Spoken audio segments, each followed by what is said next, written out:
Vivimos desde hace 8 años el periodo menos violento de la historia argentina. E invito a cualquiera a que lo desmienta. Es curioso que en este periodo se hayan vertido opiniones en torno al supuesto autoritarismo, violencia, imposición de ideas de quienes han presidido la Argentina desde el 25 de mayo del 2003 hasta esta parte. Creo que lo que caracteriza este periodo, que insisto, es el menos violento de la historia, es que la conflictividad ha sido manejada por la política y administrada con un criterio de no eludir los conflictos. Lo que más conflictividad extrema genera es la elusión de los conflictos. La crisis del 2001 fue resultado de un gobierno que tenía 3 banqueros.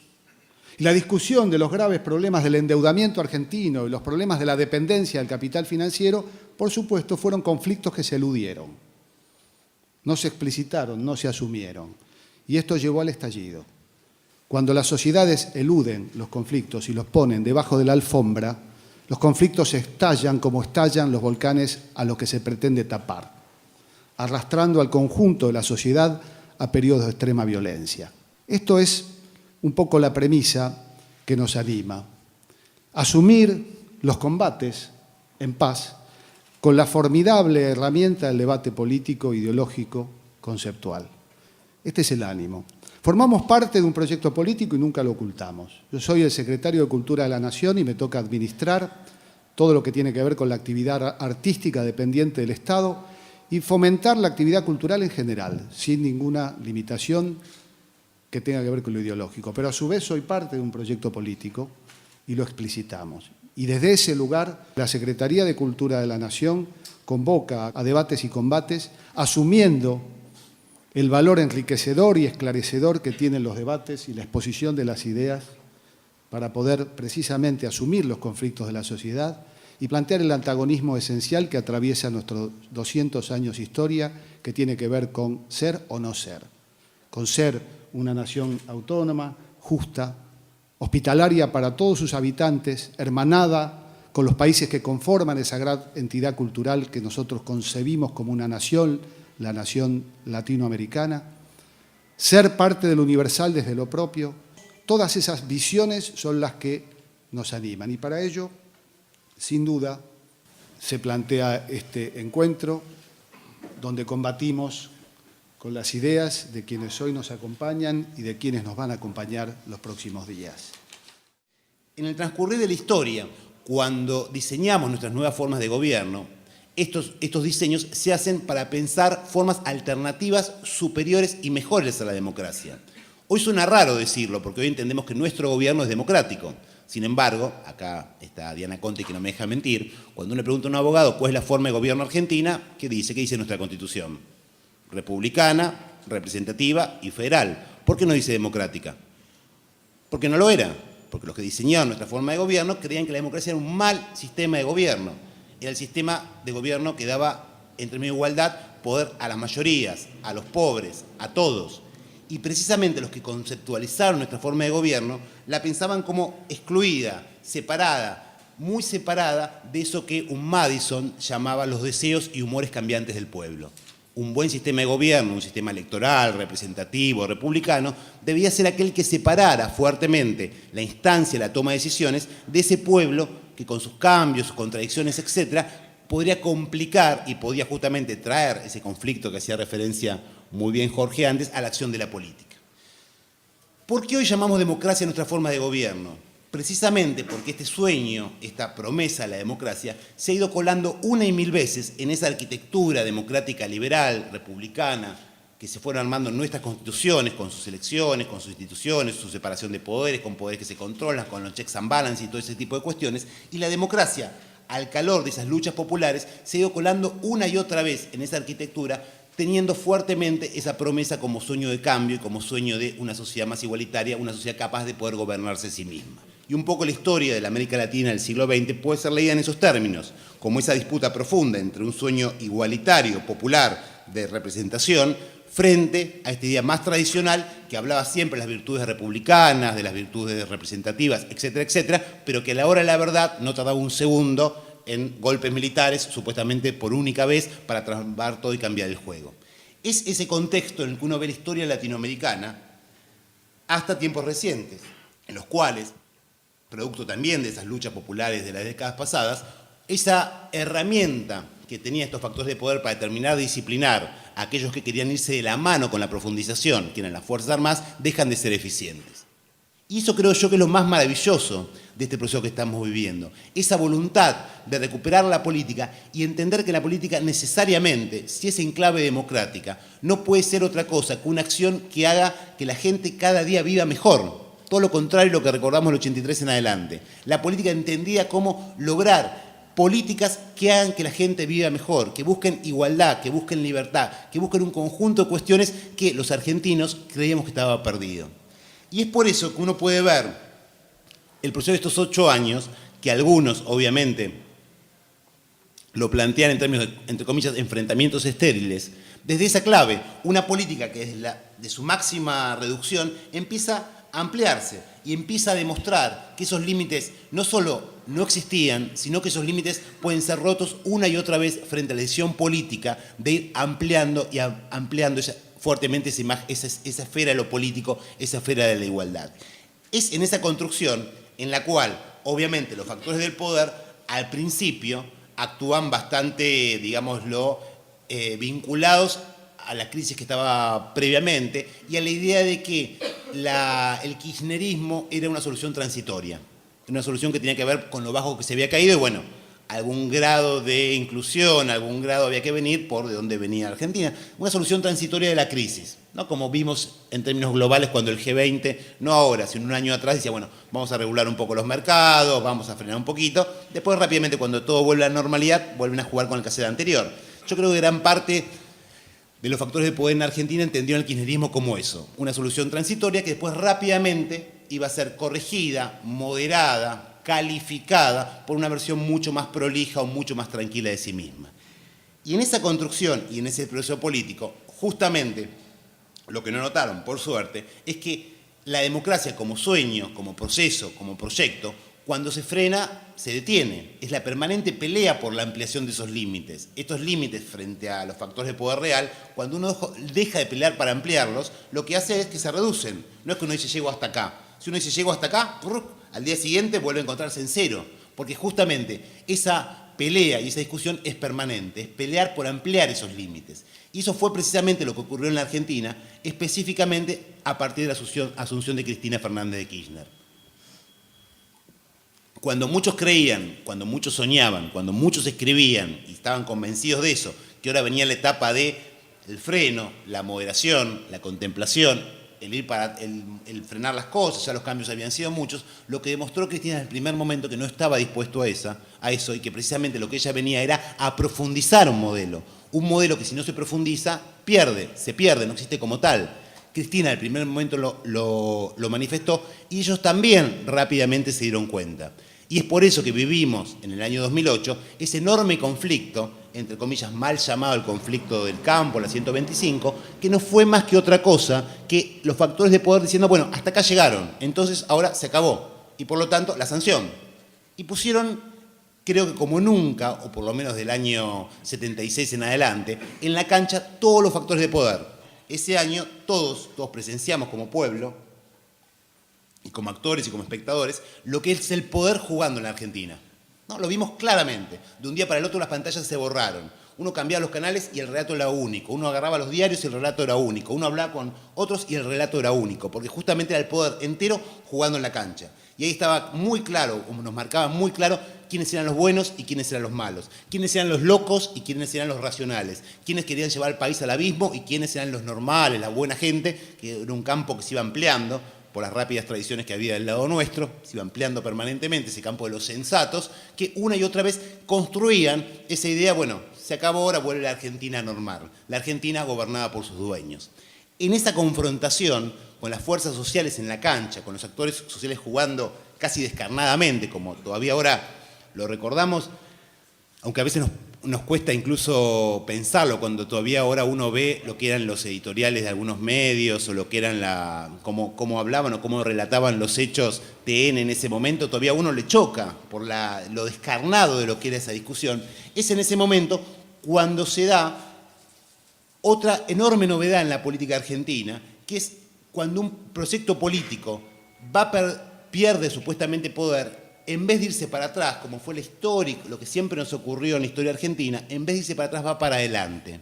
Y esta es la segunda gran novedad de este proyecto político que es el kirchnerismo, que lejos de lo que todo manual de ciencia política, de lo que sea, señalaba, que cuando un proyecto político empieza a tener problemas, empieza a debilitarse, lo que hace es a frenar, a calmarse, lejos de eso, no solo dice, bueno, me quedo donde estoy, sino que dice, bueno, voy más para adelante, voy por todo, voy por la historia y me profundizo.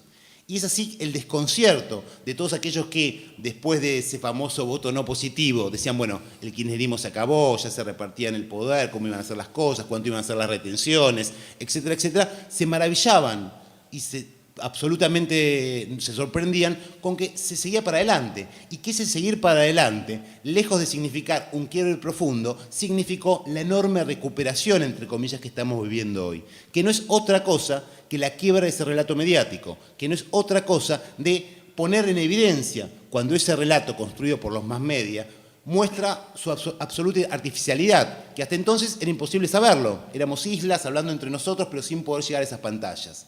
Cuando se muestra que eso era una artificial, cuando se muestra que era como un gran dique, yo siempre uso esa metáfora, como un gran dique que parece muy poderoso, pero cuando empieza a tener hendiduras y empieza a pasar el agua, después el proceso es indetenible. Cuando se muestra eso, es cuando justamente, demostrando la fuerza de este proyecto, demostrando que era de verdad, de convicción real, porque no era por conveniencia, porque nadie por conveniencia iba en Argentina a decir vamos a cambiar la ley de servicios audiovisuales. Digo, ¿cuántos en Argentina vivimos pensados y armados por esa gran frase disciplinadora que ningún gobierno resiste 5 tapas negativas del diario Clarín? Y era como el ABC, era como el estándar de los políticos pensarlo en esos términos. Justamente, animarse a hacerlo, y no solo animarse, y esto es lo más interesante, animarse y lograrlo. Creo que todos nosotros cuando veíamos los votos en diputados y en el Senado a favor de la nueva ley, hasta nos sorprendíamos, chau, ¿no? Porque no parecía ser fácil. ¿Por qué? Porque justamente esa voluntad política demostraba que esos gigantes de papel, esos monstruos de papel que querían reducir la potencialidad de la política, lo que requerían era un proyecto que con política, con coraje y con decisión fuera para adelante. Y así se demostró, y así es lo que se viene demostrando. Por eso la sorpresa de esta recuperación. Por eso no entender lo que ocurrió hace hoy casi un año, ¿no? en los maravillosos fiestas del Bicentenario, cuando todavía los multimedios, sin entender demasiado qué ocurría, hablaban caos de tránsito. Y de repente había millones de personas festejando, alegres, felices. Y me imagino la desesperación de buscar cuántos muertos iba a haber, cuántas peleas, cuánta sangre, y no veían ninguna, y veían gente festejando con sus raíces, con los stands de las provincias, con la cultura, con la alegría que se veía eso. Bueno, y de ahí fue indetenible. ¿Por qué? Porque ellos no pudieron ocultarlo. Del 25 de mayo hasta hoy ha habido un solo proceso, que simplemente mucha gente que no podía ver eso, porque estaba todo bloqueado, ya ese bloqueo cada vez funcionaba menos, era menos fáctico. Lo que quisiera es analizar un poco en detalle cómo se va constituyendo una voluntad colectiva nacional popular. Por ejemplo, Hegel pensaba que había una absoluta separación entre el poder político y la sociedad civil. La sociedad civil era el terreno de un puro particularismo, mientras que por el otro lado, al nivel del Estado, es donde el momento de universalidad de la comunidad se lograba.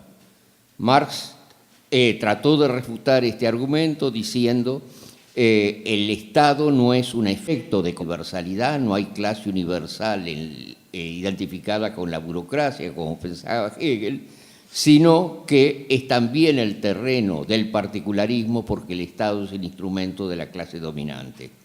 Entonces, ¿cómo podía venir la universalidad, el momento de universalidad en la comunidad?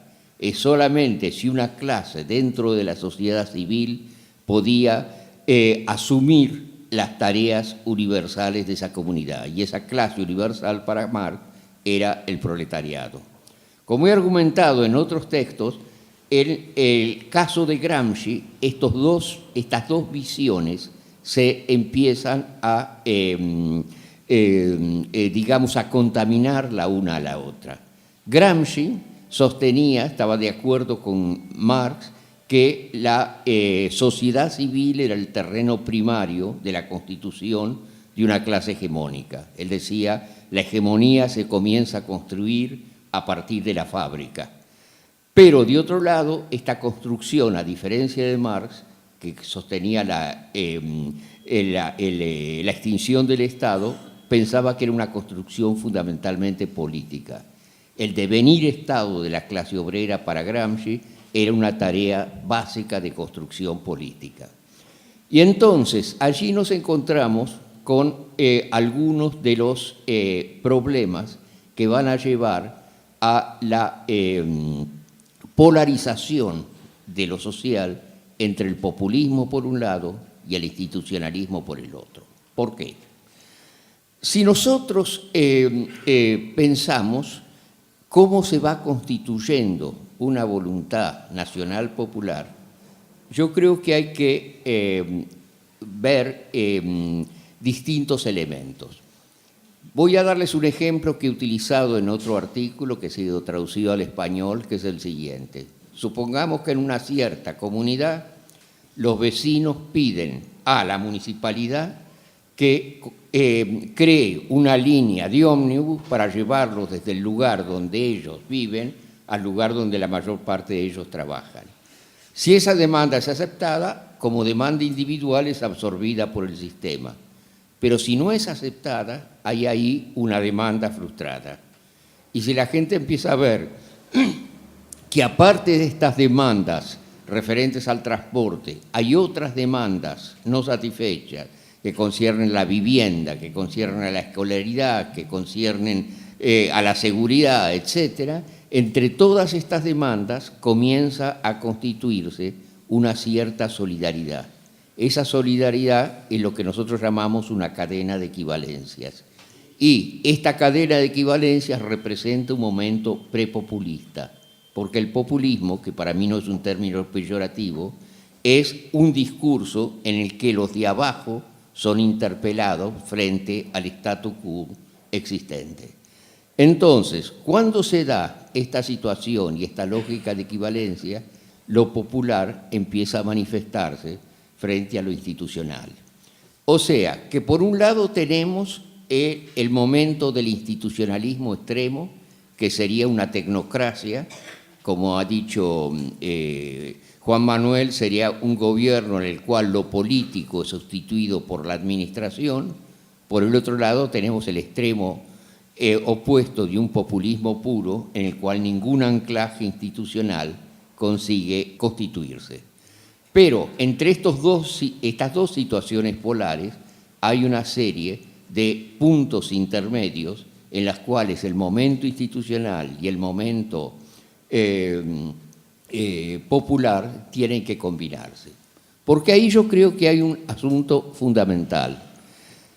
Nosotros hemos visto, por ejemplo, en los ataques al kirchnerismo, muchos de ellos que vienen de la intelectualidad liberal, una insistencia pura sobre el momento de la institucionalidad. Pero la cuestión es la siguiente: ¿son las instituciones un terreno neutral? De modo que la defensa de las instituciones es la defensa de un orden legítimo. Lo que hay que ver es que las instituciones son simplemente la cristalización de una relación de fuerza entre los distintos grupos, y que cualquier esfuerzo por cambiar la sociedad en un sentido más radical va a tener que pasar por una reforma de las instituciones. El caso de la ley de medios, eso es evidente. En el caso de otras medidas que el gobierno ha adoptado, es evidente. Es muy difícil en Europa, por ejemplo, explicar por los procesos políticos de la democracia latinoamericana, porque la experiencia en Europa ha sido que el Ejecutivo ha sido siempre el centro de un autoritarismo tradicional, mientras que el poder parlamentario es lo que creaba un cierto contrapeso y la posibilidad de un cambio. Pero en América Latina ocurre lo contrario. El poder parlamentario ha sido siempre dominado por las oligarquías locales y en muchos casos un poder Ejecutivo Central inicia procesos de cambio por el cual ha tenido que pasar sobre el poder parlamentario. Cuando nosotros vivimos en la explosión del 2001, ahí la gente hubo una enorme expansión horizontal de la protesta popular, pero el lema central es que se vayan todos. Y eso es un arma de doble filo, porque siempre se va a quedar alguno, y si ese alguno no ha sido elegido por nadie, hay garantía de que no va a ser el mejor. O sea que una de las grandes intuiciones políticas, yo creo, de Néstor Kirchner fue darse cuenta que había que complementar el desarrollo de esa protesta horizontal a la que apoyó en todo momento con canales verticales por las cuales esas protestas pudieran afectar y pudieran traducirse a nivel político.